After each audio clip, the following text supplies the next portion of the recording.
back, fellow artists, and if you're new to my channel, welcome. I'm Mad Tzen and I'm a digital illustrator. I create Procreate tutorials for beginners. In today's Procreate tutorial, I'm going to show you how to create a realistic paper cutout effect in Procreate. First, we need to set up a color palette for our paper cut effect art piece. I've created this color palette for you guys so that you can place it into Procreate to follow along with the tutorial. When you create this color palette in Procreate, please make sure that you place the colors in the exact same position as I've done here to make it easier for you to follow along with my Procreate tutorial. If you're not sure how to create a Procreate palette, you can check out one of my tutorials, which I will leave a link up above, to show you how to create a color palette.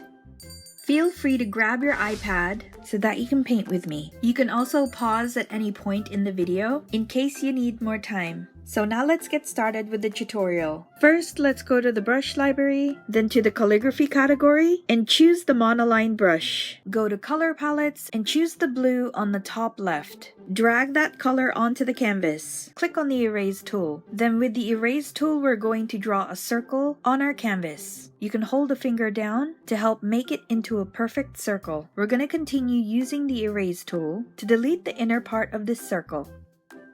Then we'll go to layers and we'll add a new layer so that we can start drawing the branches. Don't worry about making this part perfect. You can draw your branches a little bit crooked to make it look like a real branch. I like to start off with thinner lines since it's easier to make a branch thicker than it is to make it thinner. So if you need to make your branches thicker, you could paint it on, or you can also make a duplicate copy in layers and then move it with the transform tool, just as I've done here.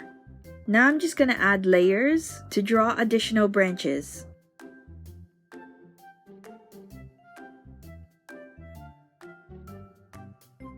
When you've finished drawing your branches, select all of the branch layers and merge them together. Next, add a new layer so that we can draw our bird. So we're going to start drawing the bird on the white part of the circle, which will make drawing the outline of the bird easier to see. So we'll start with the top of the head by drawing an arc. Then we'll draw the beak. Next, we'll draw the body by drawing a curved line on each side. And the last part is the tail. Make sure that your bird is a closed shape and that there are no gaps between any of the lines. When you have the base shape, you can start making adjustments if necessary. When you're happy with the outline of your bird, you can fill it in with the same light blue. Then we can use the transform tool to move our bird to the branch. Then we'll go back to layers and we'll click on the branch layer, then add a new layer so that we can start drawing some leaves on some of the branches.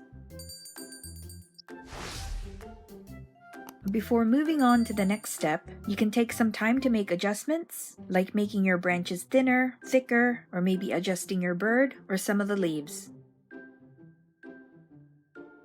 Next, we'll go to layers and we'll click on the base layer that we started with and add a new layer. Then drag that new layer down to the bottom of all of the layers. Then go to color palettes and choose the second blue on the top here. So we're going to draw our first mountain, and it's a very easy shape to draw. Don't forget to close your shape, then fill it in with that dark blue. Then we'll go back to layers and add a new layer, and we're going to toggle off the first blue mountain for now. Next, we're going to draw a similar mountain shape, but it's just going to be a little bit lower than the first one, and fill that mountain with the same dark blue. Then we can go back to layers and toggle on the first mountain layer. Then we're going to go back to the second mountain layer and we're going to click on N on the right here. Then we need to go to opacity and take it down to 80%. Then we'll click on the bird layer and add a new layer above it. Then go to color palettes and choose the color on the bottom left. And we're going to be drawing a circle for the moon. And again, you can use a finger to help make it into a perfect circle. If you need to, you can use the transform tool to adjust the position and the size. When you're happy, you can drag and drop the color into the circle. Next, we'll go to layers and go to the background color layer and click on this color here.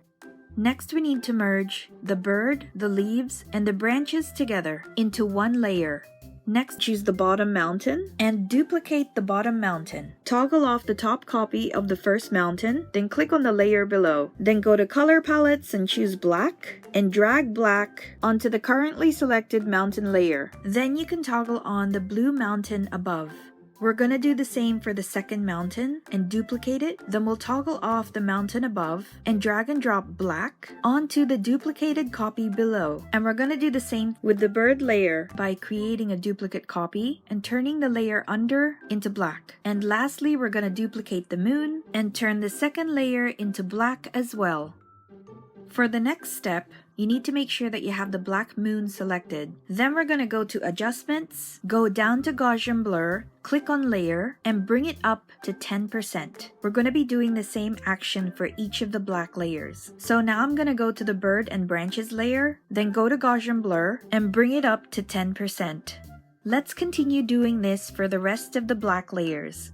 Now here comes the fun part. We're going to select all of the black layers. Then we'll click on the transform tool and we're going to shift it a little bit to the left. Make sure you don't shift it too much, otherwise you'll lose the paper cut effect. When you're happy, just click on the transform tool again to deselect it. Now it's time to add some details. So we're going to change our brush. Go to the brush library, then go down to the touch-ups category, then choose the noise brush. Then we'll go to layers and we'll click on the purple moon. Next we'll go to color palettes and we'll choose the second blue at the top, and we're gonna give the moon some texture. Then go to color palettes and choose the light blue on the top right. Then we'll go to layers and we'll choose the top mountain, click on the image and click on alpha lock.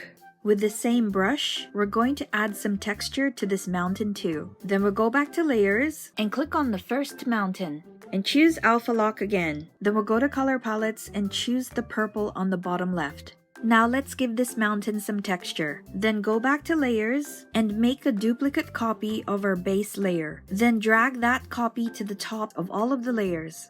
Now you know how to draw a paper cutout effect in Procreate. Thanks for watching, guys! If you'd like to be notified of future Procreate tutorials, you can subscribe to Mad Tzen and turn on notifications. If you have any questions, comments, or problems with Procreate, please leave comments down below because I want to be supportive and help you guys get better at using Procreate and also get better at your artwork. You can also check out my other Procreate tutorials, which I will leave links up above and also in the description below. I hope you guys have a lovely day, and I will see you in the next Procreate tutorial.